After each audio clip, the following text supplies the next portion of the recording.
मित्रांनो, ही आहे शेतकऱ्याची रिझर्व्ह बँक, म्हणजे जीवाणू आणि बुरशी यांची साठवणुकीची योग्य जागा.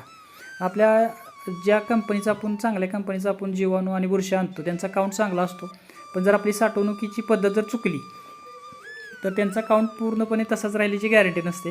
त्याच्यामुळं त्यांना जे जीवाणूंसाठी जी अंधारी आणि थंड जागा लागते ती ह्या माठामध्ये तयार होते.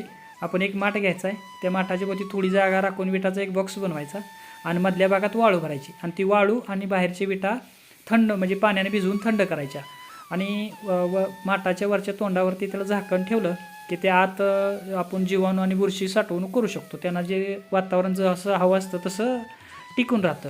म्हणजे जे आपण कंपनीचं चांगल्या कंपनीचं आणलेलं त्याचा काउंट आपण वापरेपर्यंत त्याचा चांगला टिकून राहतो. म्हणजे आपला खर्च वाचतो. म्हणजे ज्यावेळेला आपण तरी वापरू शकतात त्यावेळेला आपल्याला चांगले रिझल्ट मिळतात. तर ही साठवणुकीची पद्धत जर चुकली तर आपल्याला चांगले रिझल्ट मिळत नाहीत.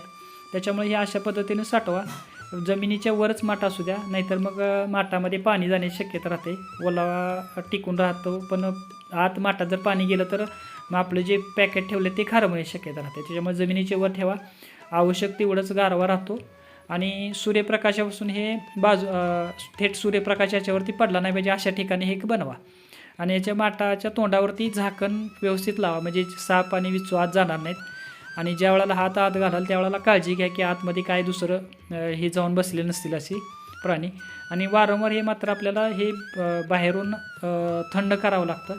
त्याच्यामुळे काय होतं तर आतलं टेम्परेचर मेंटेन राहतं. मित्रांनो, ही एक सोपी पद्धत आहे, पण आपली साठवणुकीची पद्धत जर चुकीची झाली तर मग आपल्याला आपल्या जीवाणूचं आणि बुरशीचं रिझल्ट मिळत नाही. त्यामुळे आपले जरी आपण तयारी केलेली असली चांगली तरी आपला तोटा होतो. हे सतत आपल्याला थंड ठेवावं लागतं. ही पद्धत तुम्हाला कशी वाटली ती कमेंटमध्ये कळवा. आणि मित्रांनो, हा व्हिडिओ आवडला असेल तर लाईक करा, चॅनलला सबस्क्राईब करायला विसरू नका, व्हिडिओ शेअर करायला विसरू नका. धन्यवाद.